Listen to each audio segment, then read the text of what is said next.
Radio Classique, l'invité du soir de Patrick Poivre d'Arvor.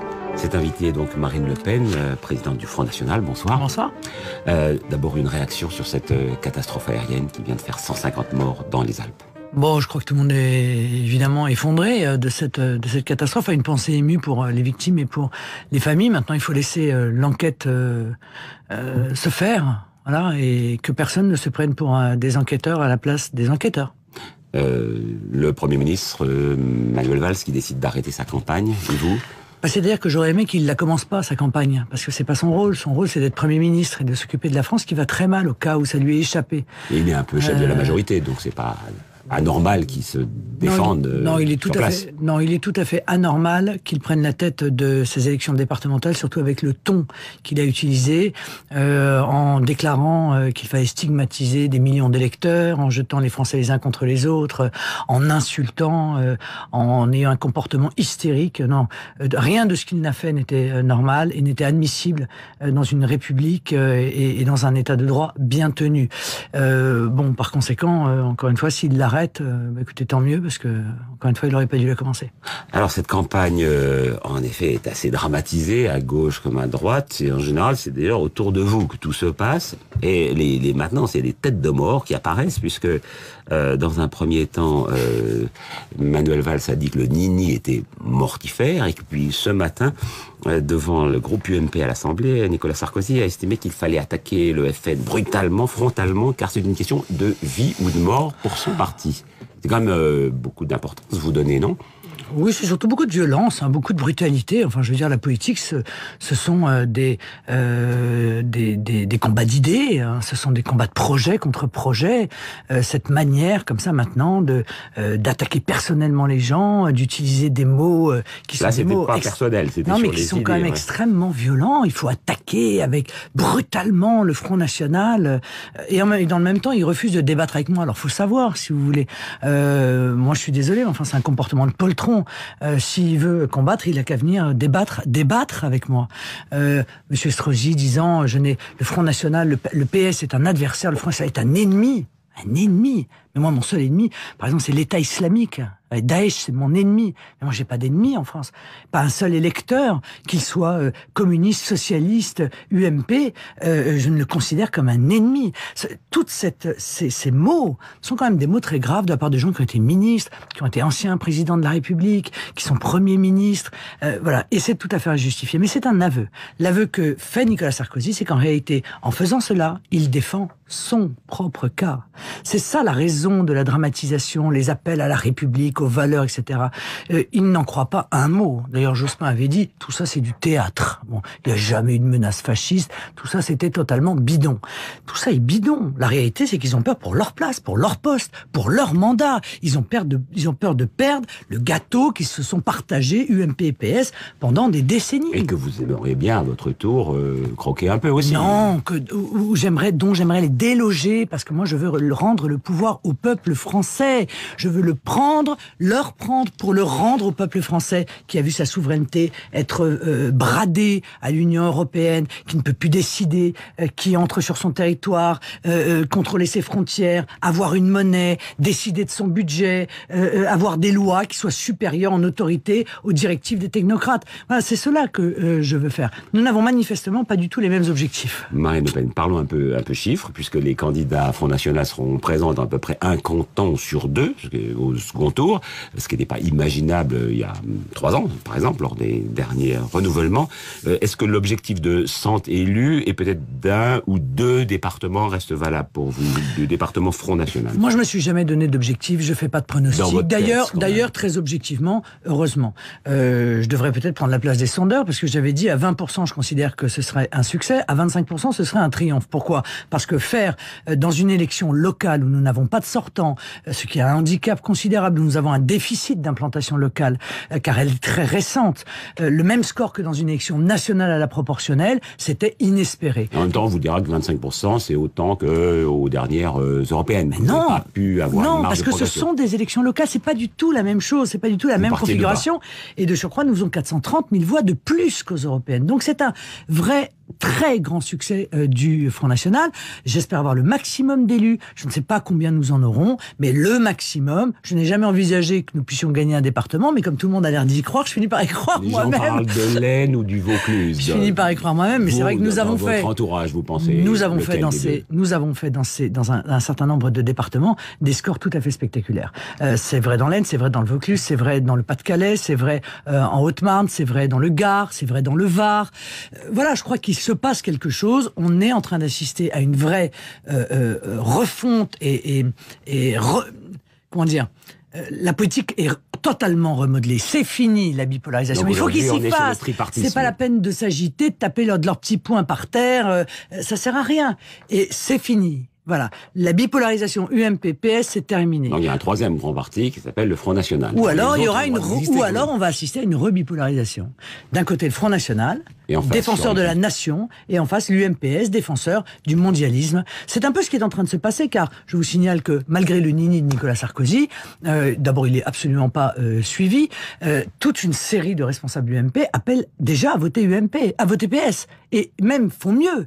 Ils retirent, ils se désistent de leur candidature pour faire gagner le Parti Socialiste. Alors vous voyez que le slogan FNPS, Nicolas Sarkozy peut le remettre dans sa poche, parce qu'en l'occurrence, il est empreint de ridicule. Alors, parlons d'un sondage, mais celui-là, je pense que vous ne le contesterez pas. C'est un sondage Odoxa pour le Parisien. 54% des électeurs UMP-UDI ne respecteraient pas cette fameuse consigne du Nini, donc décidée par Nicolas Sarkozy. En cas de duel FN-PS, 27 voteraient FN et 27 voteraient PS. Ça vous paraît assez naturel ? Oui, mais Julien, on n'a pas besoin de sondage pour savoir ça. Il suffit d'aller sur le terrain. Voilà, il suffit de leur parler à ces électeurs UMP. Je veux dire, les électeurs UMP commencent à en avoir marre d'être considérés comme la voiture balai du Parti Socialiste. Ils commencent à en avoir marre que leurs dirigeants leur expliquent que le Parti Socialiste, c'est épouvantable et ça a mis la France à genoux, ce qui est vrai, mais qu'au moment des élections, on leur réclame au second tour d'aller voter massivement pour le Parti Socialiste. Ils commencent à en avoir soupé que Nicolas Sarkozy exclut ceux qui appellent à voter pour le Front National lorsqu'ils ont été, par exemple, évincés du premier tour, mais en revanche, n'exclut pas ceux qui appellent à voter socialiste, et il y en a de plus en plus. Là, ça tombe toutes les heures, il y a un nouveau responsable de l'UMP qui appelle à voter pour les socialistes. Voilà, je crois que les électeurs de l'UMP doivent se servir de cette élection pour véritablement, susciter un vrai sursaut et expliquer à leurs dirigeants qu'ils ne sont pas de la viande à voter comme leur donnent comme instruction les dirigeants de l'UMP. Marine Le Pen, parlons un instant des régionales. Je sais bien que c'est dans 9 mois, mais oui, on enjambe toujours les scrutins. Voilà. Mais là, c'est intéressant parce que ce ne sont pas des sondages, mais des projections en fonction de ce qui s'est passé au premier tour. Selon, ça c'était Le Monde qui le disait en une cet après-midi, la victoire de la droite dans 7 régions, je rappelle qu'aujourd'hui il n'y a plus que 13 régions, il y aurait la possibilité d'une victoire du Front National dans une de ces régions, par exemple le Nord-Pas-de-Calais. Je pense qu'on peut en gagner 4. Vous pensez 4, vous ? Oui.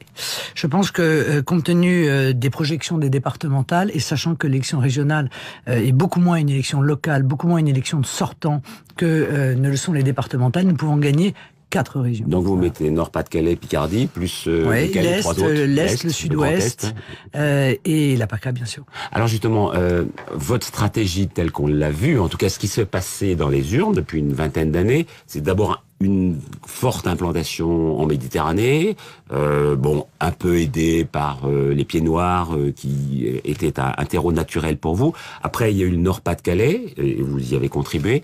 Puis après, aujourd'hui, alors là, grande surprise des uns et des autres, on découvre dans la ruralité, notamment le centre-ouest, vous êtes beaucoup plus fort qu'attendu. Et la Bretagne. Et la Bretagne, pardon. Est-ce que c'était une stratégie ou est-ce que c'est venu comme ça ? Non, mais nous sommes arrivés en tête dans cette départementale, dans 43 départements français. La réalité, c'est que d'élection en élection, nos résultats se lissent.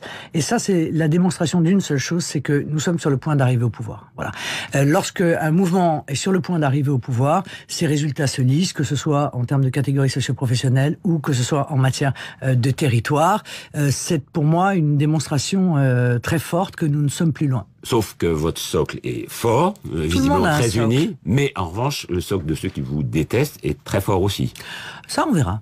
Marine Le Pen jamais, que on les le voit dirigeants, souvent. vous savez, je veux dire, ne confondez pas les dirigeants des mouvements politiques avec les électeurs des mouvements politiques. De la même manière qu'il ne faut pas confondre la tête des centrales syndicales, des adhérents des centrales syndicales. Et d'ailleurs, ils l'ont appris à leurs dépens, car ils se sont rendus compte que malgré leurs appels répétés contre le Front National, eh bien, une grande partie de leurs adhérents votent Front National. Vous avez beaucoup il y a de une fracture, qui votent pour il y a vous. vraiment une fracture aujourd'hui entre les élites autoproclamé et le peuple.